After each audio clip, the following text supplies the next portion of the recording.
Hey everybody, this is the fourth here, and in this video I'm going to be introducing you to expansion, expanding, or expander plugins. So in the previous videos I've talked about compressing and limiting, and essentially what expanding is it is the opposite of compression.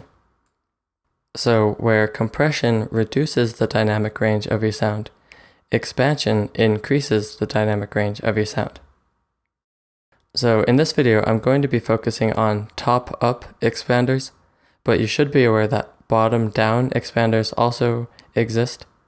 And I will briefly mention bottom-down expanders in the next video, because they are directly related to the tool that I will be covering in that next video.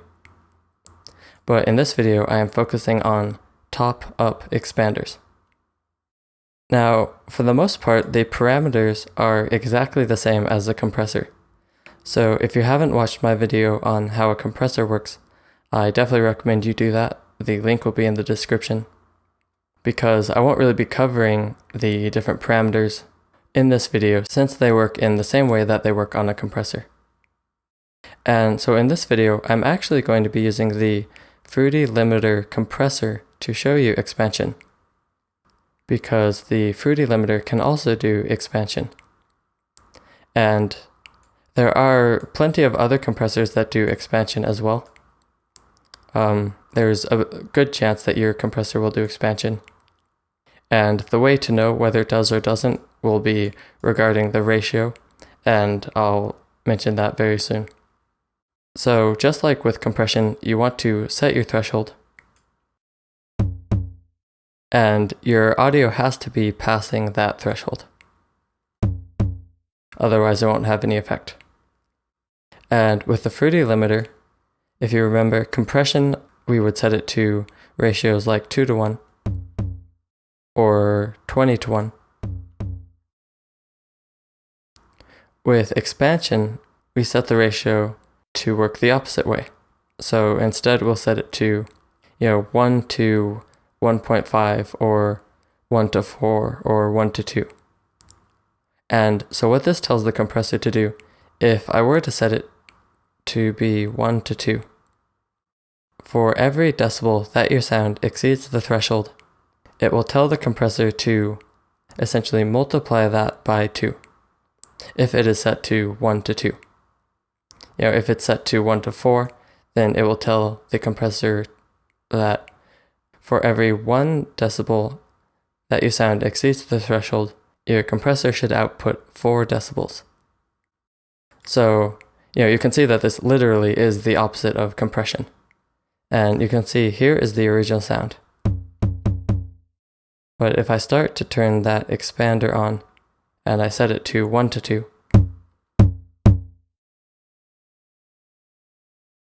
you can hear that the peak, the initial attack, the transient of the sound, has been increased quite a bit. And so you'll also have a makeup gain or an output level that you can adjust, because it's gotten quite a bit louder, so now you might want to reduce it. And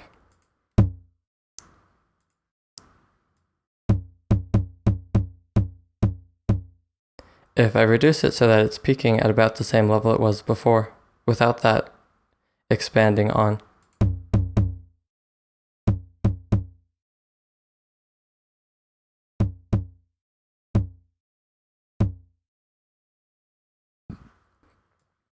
you'll be able to see that it really just increases the dynamic range of that sound.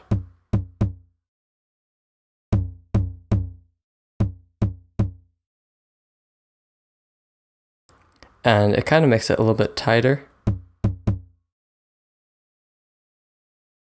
And so the other parameters really do work the same way they do with the compressor. They just tell the envelope how quickly to start that expanding and then how quickly to release it. So if I want to make it even tighter, I could set it to a shorter release time.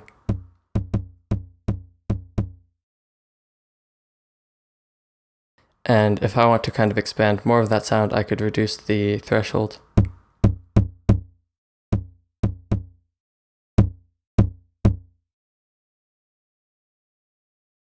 And what you do specifically is up to you. It's up to the kind of sound you want. So for this sound here,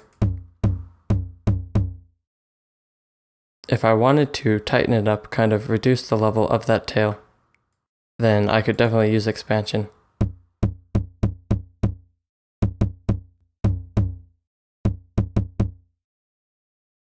And you can hear it changes the character of that tom quite a bit.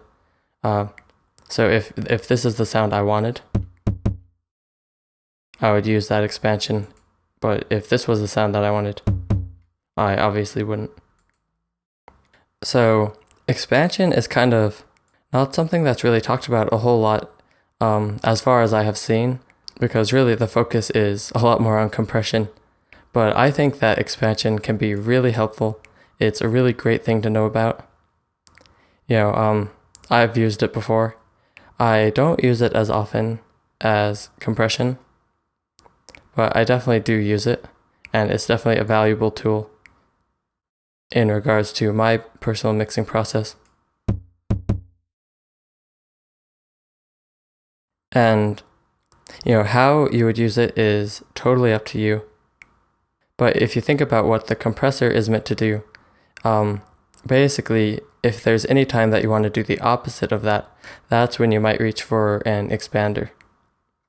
And so, if instead of wanting to fatten up this tom sound, I wanted to tighten it up, I would use an expander.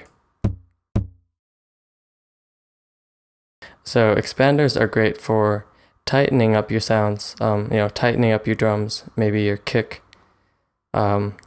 I've used it for cymbals before when I wanted to have a little bit more of an attack on the cymbal, but less of the tail.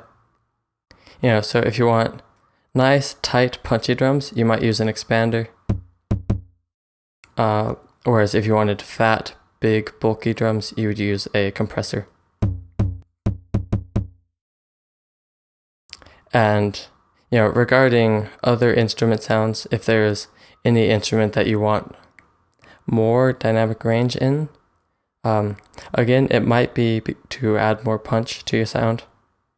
A lot of people will say that compression adds punch to your sound, but I don't always agree. It depends on the sound, it depends on what you're doing. I think that expansion can add some real punch to your sound, depending on what you want to do. The only issue with expansion is it does increase your dynamic range, so you won't be able to get as loud of a mix. But if you use it appropriately, it can add some nice punch depending on the sound. And, anytime that you want to increase the dynamic range of a sound for whatever reason, that's when you would reach for an expander. I personally tend to use it mostly for drums, if I want them to be a little bit tighter, like this tom. But how you use it will be completely up to you. So hopefully this video was helpful. Hopefully you have a good idea of how expansion works. And, all the parameters are pretty much the same as the compressor. The main difference is that where compression reduces your dynamic range, expansion increases it. And I definitely recommend you keep expanders in mind. You may not use them a whole lot, but there will probably be some case at some point where you really want to use that effect. Whether you want a cymbal to be a little bit tighter or something to be a little bit tighter. And if you know about expansion, then you'll know to reach for it and use that.